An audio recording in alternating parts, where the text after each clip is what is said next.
Welcome back. Sorry, I'm gonna have to switch cameras here. I'm sorry for the cutoff, but I keep running out of memory space, so I'm using a different device. Um, so let's try this again. The example I was giving was Good Will Hunting. Matt Damon, who I love. um, he uses this idea that I'm with a public library card. I got everything you got out of a Harvard education, and I want you to think about that in terms of school and the point of school and the point of education. Do you agree with that statement that you could get all the education you need if you are just motivated enough to go to the library um, or hop on the internet? I learned how to play songs on the piano with my kids on YouTube.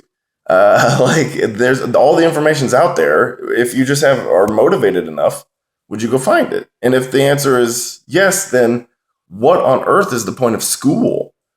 The answer to that question, I think, is an intriguing one because it gets us to the direction of the point of school is possibly simply to just create order, to order society, to get people pointed directly in the path that we want to point them.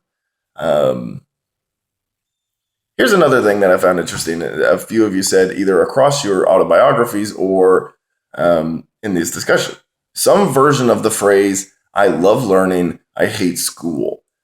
If the point of school was learn, to get an education, then how on earth is that phrase even a possibility? That you could love to learn, but you hate school. Well, if they're the same thing, then how does that make any sense?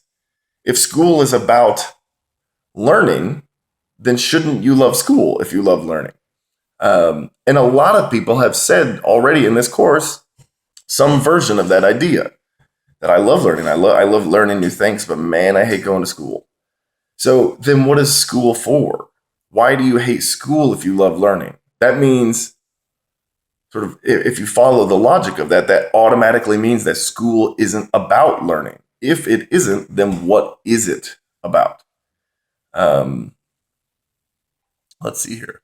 Here's one other point. One other point, and then I'm going to get into your court case stuff. Um, all school is social reproduction, and I want you to write that down somewhere in your notes because I want you to think about it for the rest of this course. We are always, no matter what the school system is, no matter what the structure of school is, no matter who's in the room teaching, all schooling is an act of social reproduction. And what that means is we are always reproducing society in the act of disseminating school. We are, think about the founders and their ideologies of Protestantism, capitalism, republicanism. The point of school is to reproduce our ideas in the next generation of people. So when they become adults, they take on the ideas that you imparted. And there is no avoiding that, whether you want to or not. There is no part of education that's free of that. Now, an individual teacher might be trying to reproduce a different system than or a different society than what the sort of structure writ large wants to reproduce. I just said, like, for the most part, structurally, the system hopes to reproduce workers and obedient citizens. Now, a teacher might want to reproduce a different society.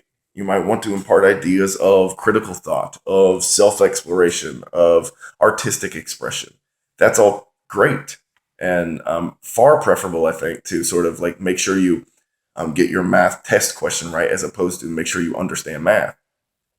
But you are in the act of reproducing. These are your ideas that you've gotten from someone else, and you are trying to reproduce them in another person. That is what school is. And so then I guess I want you to think about what sort of society do you want to reproduce? What do you want to be out there doing with your job? Once you're out there and have been on the job for 10 years, that's not the time to start asking yourself that question. You need to be thinking about it now before you ever come near a classroom. So, in conclusion, I suppose, to all of this, I guess I want you to think about what kind of teacher you want to become.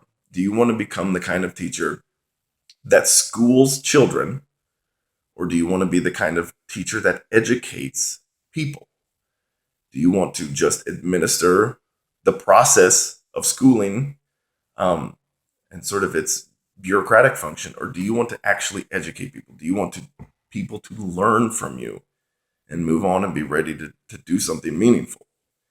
You could have a long, successful career, win teaching awards, and have all sorts of praise, and be the first person where you do nothing but get kids to do school right. But I think there's more to it than that, and I encourage you to try to make more of your career than that, because it's just dreadfully boring, if nothing else, as opposed to sort of not even to speak of like emotionally damaging.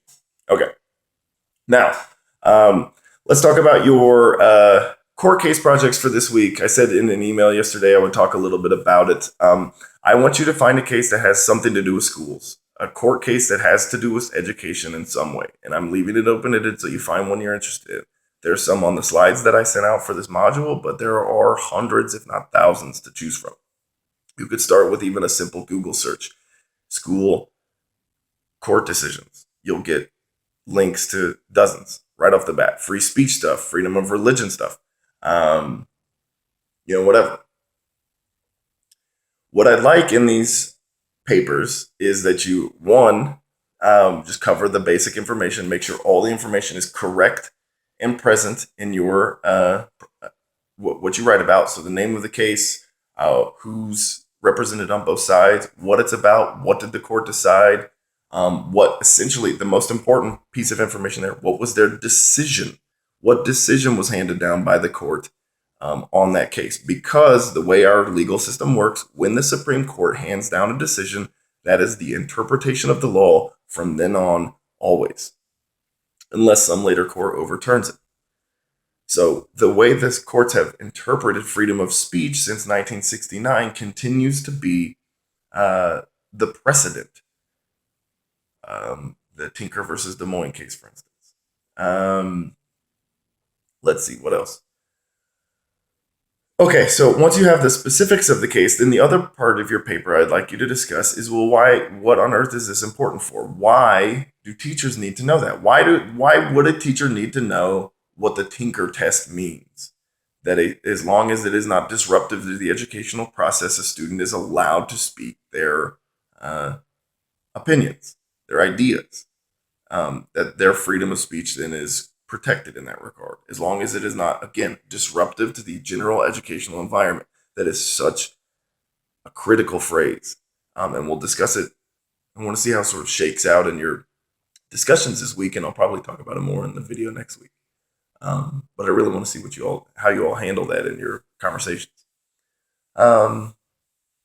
So why is it important? Why do teachers need to know about this case? Why would an educator need to go out on their job knowing what the courts have said about search and seizure, about freedom of speech, about prayer in school, about whatever it is you've chosen to talk about? Why is it important to you as a pre-service teacher? So that's the purpose of the assignment. I think that's it, though. I look forward to reading these papers. This, I think, seems like a very dry assignment right up front, but it ends up usually being one of the more interesting assignments as people get out there and realize, like, oh, we like sue each other over everything, and there's some really interesting cases out there. So I hope you find one that you're interested in. If you have any questions, contact me through email. I look forward to reading these, and we will see you again next week. Okay, bye-bye.